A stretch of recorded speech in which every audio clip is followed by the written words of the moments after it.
ঘরদ্বার কুঠা বাড়ি এজান বাহান ঘট থিবা যায় ভোগ হুয়ে মান ঘনে বিজুলির পরি ঘট গলা বেড়ে সঙ্গে ননি একে ধরি অবনি মণ্ডলী যেতে ছন্তি লোক গণ অবশ্য দিনে না দিনে লভিবে মরণ অতর্কিতে কাল আসি আয়ত করাই নেব গলে দেই ফাঁসি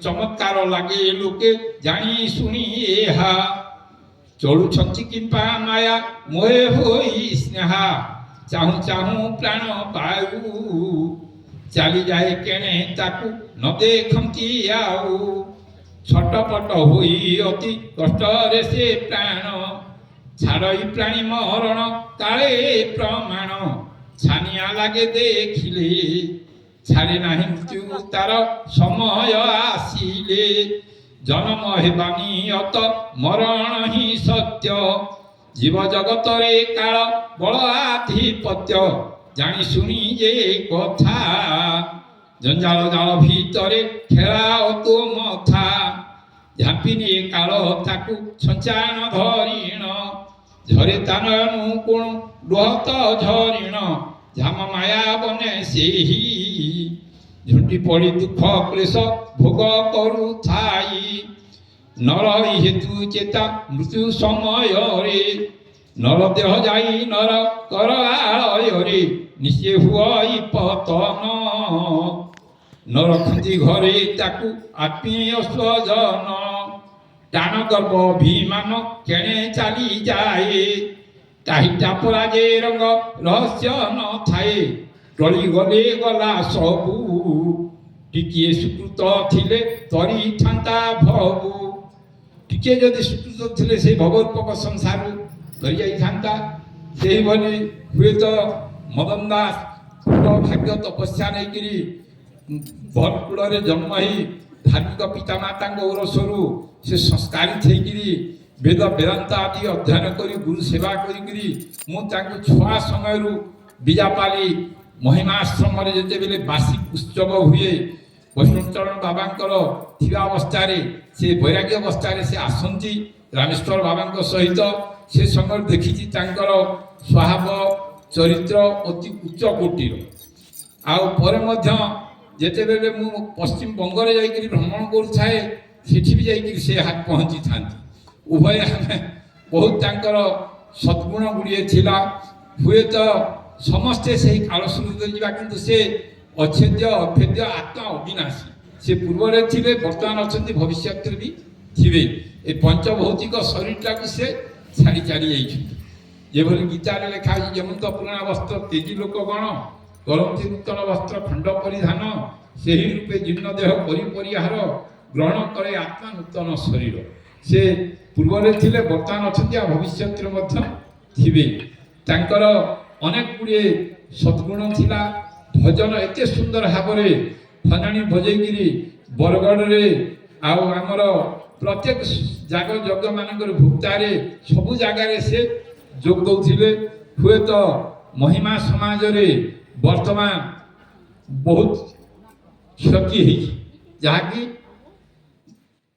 କହିହେବ ନାହିଁ ସେ ଯେକୌଣସି ଯେଉଁ ସ୍ଥଳରେ ଗଲେ ଆଲୋକ ବର୍ତ୍ତିକା ସ୍ୱରୂପ ଯାଇକିରି ସେ ଯୋଗ ଦେଇକିରି କାହିଁ ଗୁରୁ ଘାସିଦାସ ୟୁନିଭର୍ସିଟିକୁ ମଧ୍ୟ ଯାଇଥିଲେ ଯେଉଁଠି କହିଲେ ସେ ଯାଇକିରି ସୁନ୍ଦର ଭାବରେ ସୁନ୍ଦର କହି ପୁଛିକିରି ଆସିପାରୁଥିଲେ ହୁଏତ ତାଙ୍କର ଦ୍ୱାରା ବହୁତ କିଛି ପ୍ରଭୁଙ୍କର ଯାହା ଇଚ୍ଛା ସେ ଭଲ ପତ୍ରରେ କଥାରେ କହନ୍ତି ଭଲ ପତ୍ରରେ କାଉ ମୂଳ କରେ সেভাবে জমজে ন জানই বালুত যুবা জি বি বলি মনে করিছ বা জনে এটি কেহি নাহি অমর জগন্নাথଙ୍କୁ ভজ ହେବ ଉଦ୍ଧାର ଯେ କି ଜଗତର ନାଥ ଜଗନ୍ନାଥ ସେ ଭଗବତ ପ୍ରାପ୍ତି ହେଇଛନ୍ତି।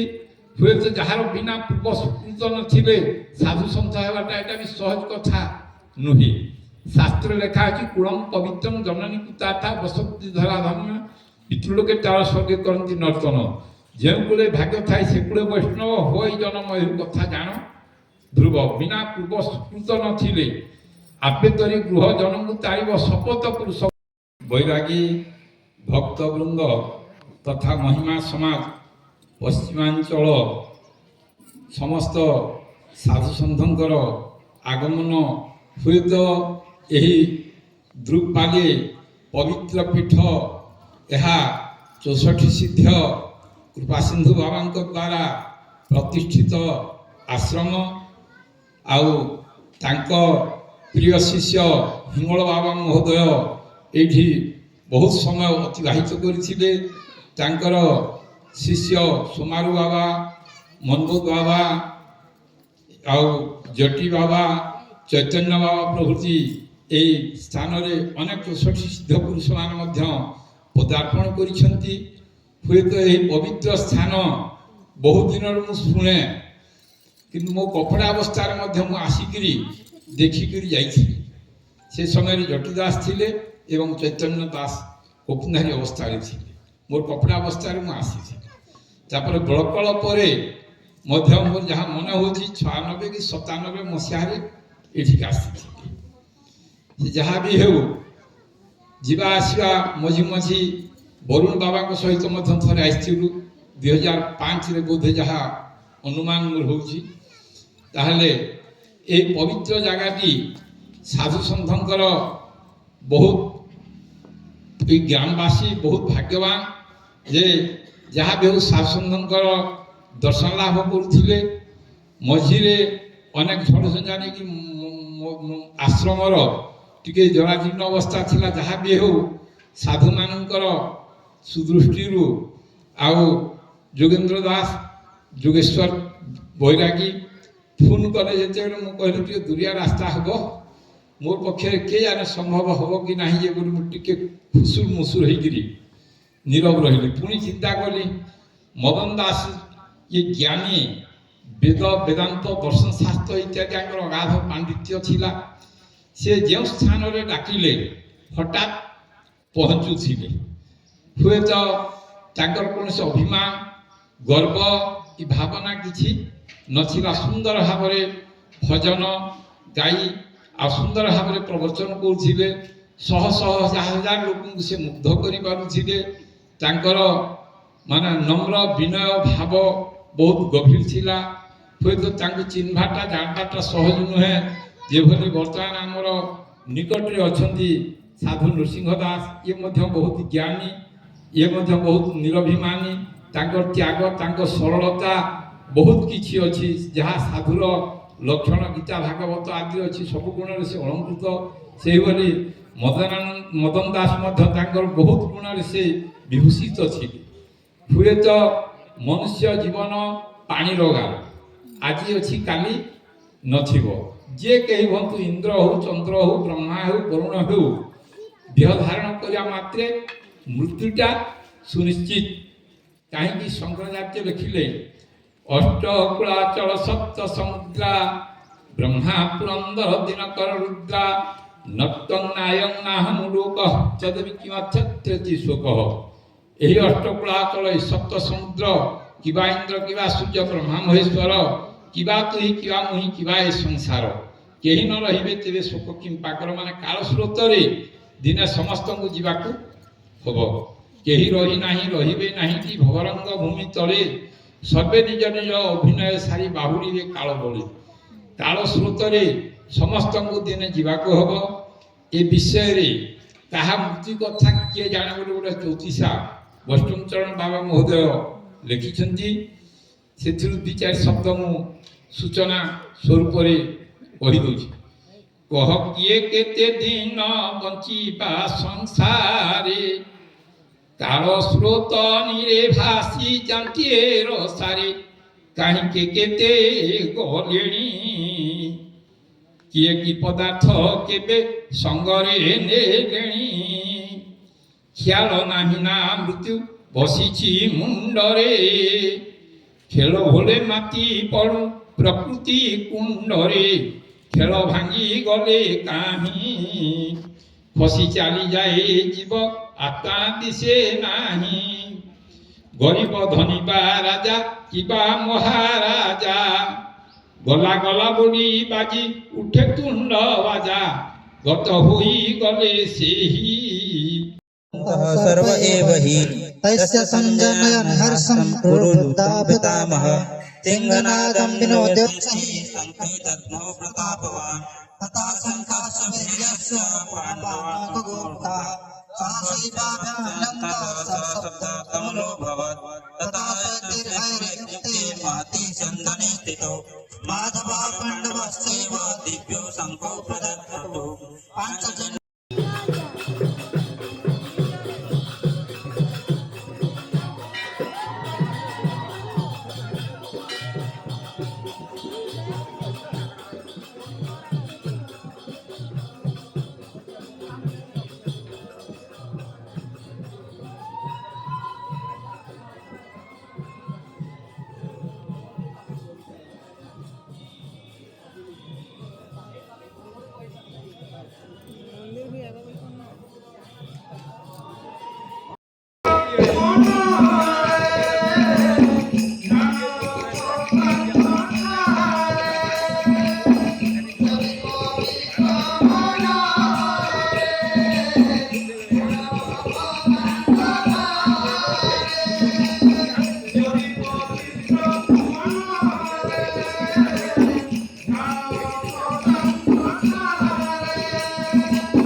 ମରଣପୂର୍ଣ୍ଣ ଦଣ୍ଡେ ଜନ୍ତୁ ରାୟ ଜାମନ ଜହିକି ରସେ ବାସନା ଶରୀରରେ ଫୁଲଟି ହସେ ଏତି କହିକି ଲେଖି ଦେଇକିରି ଖାତାଟା ଥୋଇଦେଲେ ମୁଁ ଆଉ ସେ ଖାତାକୁ ଦେଖି ନାହିଁ ଖାତା ସବୁଦିନ ମୁଁ ରଖେ ତାଙ୍କ ଲେଖା ପଢ଼ା ଚାଲିଥାଏ ଅହରହ ଏଭଳି କି ତାଙ୍କର ଛୋଟ ବଡ଼ ହେଇକିରି କ୍ଷୁଦ୍ର ପୂର୍ଣ୍ଣାଙ୍ଗ ଏବଂ ଅପୂର୍ଣ୍ଣ ଭାବରେ 102 ଖଣ୍ଡ ବହି ସେ ଲେଖିଥିଲେ ତାହେଲେ ସେଟା ମହିମା ଧର୍ମାଲୋଚନା ସମିତି ପଶ୍ଚିମାଞ୍ଚଳ ଦ୍ୱାରା ବହୁତ ଗୁଣୀ ଜ୍ଞାନୀ ସାଧୁ ସନ୍ଥ ଜଗତ ଭଗତଙ୍କର ସହଯୋଗ ସହାନୁଭୂତି ଦ୍ୱାରା 10 ଖଣ୍ଡ ଗ୍ରନ୍ଥାବଳୀରେ ପ୍ରକାଶିତ ହେଇଛି ଯାହାକି ସେ 10 ଖଣ୍ଡ ଗ୍ରନ୍ଥାବଳୀକୁ ଆମର ସାମ୍ନାରେ ଅଛନ୍ତି ଭକ୍ତ ତ୍ରିଲୋଚନ ବାପା ସମ୍ପାଦନା କରିଛନ୍ତି ଏଇଟା ବି ବଡ଼ଟେ କଥା କାହିଁକି ହିନ୍ଦୀ ଭାଷା ଭାଷୀ ଲୋକ ଇଏ ଓଡ଼ିଆ ଭାଷା ଅଧ୍ୟୟନ କରିକି ନିଜର ଚେଷ୍ଟା ଦ୍ୱାରା ସେ ପ୍ରଭୁଙ୍କର ପ୍ରେରଣା ପ୍ରଭୁଙ୍କର କରୁଣା ବିନା ତାଙ୍କର ବିନା ଆଦେଶ ନହେଲେ କିରଣ ବି ହଲଚଲ ହେଇପାରିବ ନାହିଁ ତାଙ୍କର ପ୍ରେରଣା ଦ୍ୱାରା ସେ ମହାନ କାର୍ଯ୍ୟ ସମ୍ପାଦନା କରିଛନ୍ତି ହୁଏତ ଆମ ପକ୍ଷରେ ଯେଉଁଟାକି ସମ୍ଭବ ନଥିଲା କାହିଁ ଖଣ୍ଡେ ଦୁଇ ଖଣ୍ଡ ନୁହେଁ 1000-2000 ପୃଷ୍ଠା ନୁହେଁ 10,000 ପୃଷ୍ଠା 10 ଖଣ୍ଡ ଗ୍ରନ୍ଥାବଳୀରେ ପ୍ରକାଶିତ ହେଇଛି ତାହେଲେ ଯେଉଁମାନେ ପଢ଼ିବା ପାଇଁ ଚାହିଁବେ ଯୋଗାଯୋଗ କଲେ ସବୁ ଯୁଗେ ବି ଦିଆହେବ ଆଉ ଏଠି ଗୋଟିଏ ପାଠାଗାର ବି ଦରକାର ଯେହେତୁ ମହିମା ଧର୍ମର ଆମର ଛତିଶଗଡ଼ କ୍ଷେତ୍ରରେ ଗୁରୁପାଲଟା ଗୋଟେ ବଡ଼ ଆଶ୍ରମଟିଏ এটা সাধারণ আশ্রম নয় 64 সিদ্ধ পুরুষ মানଙ୍କର অনেক সিদ্ধ পুরুষଙ୍କର ধূলি পড়িছি এই গ্রামবাসী তথা এই অঞ্চলবাসী ସମସ୍ତେ ଭାଗ୍ୟବାନ ଯେଉଁ ସାଧୁସନ୍ଥ ମାନେ ବି ଏଠି ଅବସ୍ଥାନ କରୁଛନ୍ତି ଏମାନେ ମଧ୍ୟ ଭାଗ୍ୟବାନ ଯେ ସେ ତାଙ୍କର ସ୍ଥାନରେ ଠାର ହେବାଟା ଏଟା ବଡ଼ଟେ କଥା ଆଉ ଯାହା ବି ହେଉ ଯୋଗୀନ୍ଦ୍ର ଦାସ ଏବଂ ଯୁଗେଶ୍ୱର ବୈରାଗୀ ସେ ବହୁତ ସେବା ଯତ୍ନ ତାଙ୍କର କରିଛନ୍ତି ପ୍ରଭୁ ତାଙ୍କର ଭବିଷ୍ୟତ ସାଧୁ ମାର୍ଗରେ ସୁମାର୍ଗରେ ଭଗବାନ ତାଙ୍କୁ ଉନ୍ନତି ଉତ୍ତରୋତ୍ତର ଉନ୍ନତି କରନ୍ତୁ ଏବଂ ତାଙ୍କର ଭବିଷ୍ୟତ ଉନ୍ନତି ହେଉ ଗୁରୁ ବ୍ରହ୍ମ ମହିମାରେ এই গ্রামবাসী তথা অঞ্চলবাসী ଯେଉଁମାନେ ସହଯୋଗ ସହାନୁଭୂତି କରୁଛନ୍ତି ସମସ୍ତଙ୍କର ଶୁଭ ମଙ୍ଗଳ ହେଉ ବ୍ରହ୍ମ ମହିମା ବେ। ଯେଉଁମାନେ ଦୂର ଦୂରାନ୍ତରୁ ଆସିଛନ୍ତି ସମସ୍ତଙ୍କର ଶୁଭ ମଙ୍ଗଳ ହେଉ ମହିମା ବେ। ଯିଏ ଯାହା କାମନା କରିଛନ୍ତି ପ୍ରଭୁ ପୂର୍ଣ୍ଣ କରନ୍ତୁ ବ୍ରହ୍ମ ମହିମା ବେ। ଆଉ ତାଙ୍କ ବିଷୟରେ କହିବା ମାନେ ଅତି କାଠିକର ପାଠ। କାହିଁକି ଜଣେ ସନ୍ଥ ମହାତ୍ମା ମହାପୁରୁଷଙ୍କର ଜୀବନୀ ଉପରେ କହିବା ବା ଆମେ ଯତ୍କିଞ୍ଚିତ ମାନେ କିଛି ନା କିଛି ଜାଣିଥିବା ତାଙ୍କ ବିଷୟରେ ଜାଣିବାଟା ବି ଭାରି କଠିନ। ଆଉ ଏଠି ଅନେକ ସାଧୁ ସନ୍ଥ ମାନେ ଉପସ୍ଥିତ ଅଛନ୍ତି। ଏତିକି କହିକି ଆମର ବକ୍ତବ୍ୟକୁ ଆମେ ସମାପ୍ତି କରୁଛୁ। ଗୁରୁ ବ୍ରହ୍ମ ମହିମା ବେ, ମହାବ୍ରହ୍ମ ମହିମା ବେ, ସଂସାର ସୁଖର ବନ୍ଧୁ ବ୍ରହ୍ମ ମହିମା ବେ।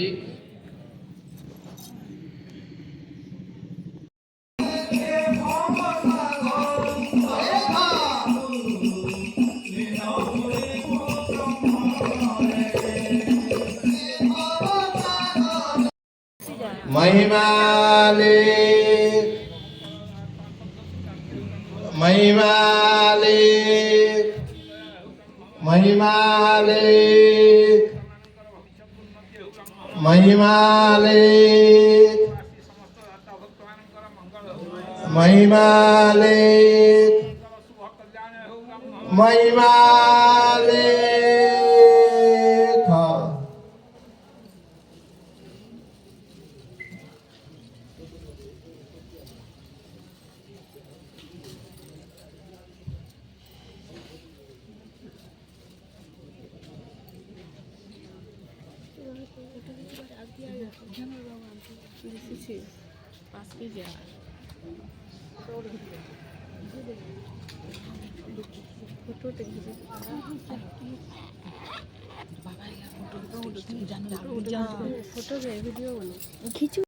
कोई कहता है अभिशाप ताप वरदान समझ कुछ इस पर खुशी मनाते हैं।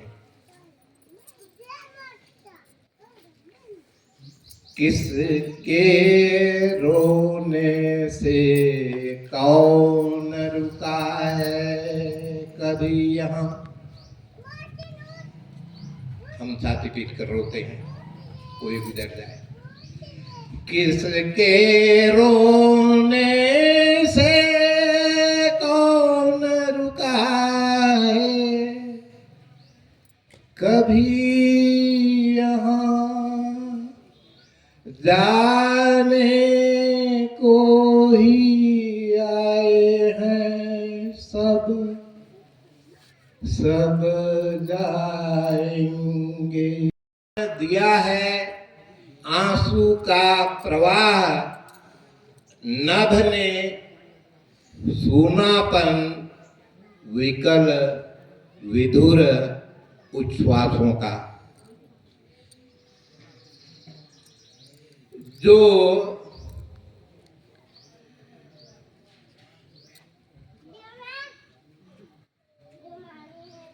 जो जिसका है मौत के दौरान क्या होता है। जो जिसका है उसको उसका धन लौटाकर। पंच तत्व से यह शरीर निर्मित है, तो जो जिसका है उसको उसका धन लौटाकर मृत्यु के बहाने हम ऋण यही चुकाते हैं।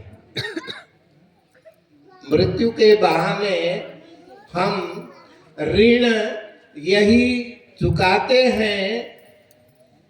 इसको ही कोई कहता है अभिशाप ताप। रखी था आप प्राय 3 मास को थरे गोटाए चिठी मु तांकु लेखे केबे 2 मास भितर लेखे।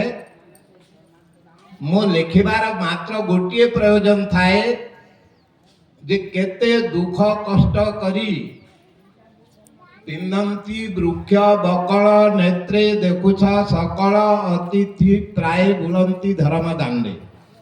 महिमा धर्मर सिद्ध साधु मानकर यह चरित्र। ताहले एते दुख कष्ट सही जदि ନିଜର ଶିଷ୍ୟ ପିଲାକୁ ସେ ପାଠ ପଢ଼ାଇବା ପାଇଁ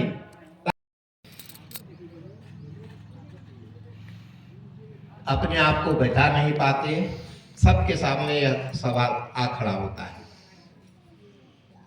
वास्तव में है क्या? सूरज से प्राण, धरा से पाया है शरीर। सूरज से प्राण, धरा से पाया है शरीर। ऋण लिया वायु से है हमने इन श्वासों का। ऋण लिया वायु से है हमने इन श्वासों का। सागर ने दान दिया है आंसू का प्रवाह।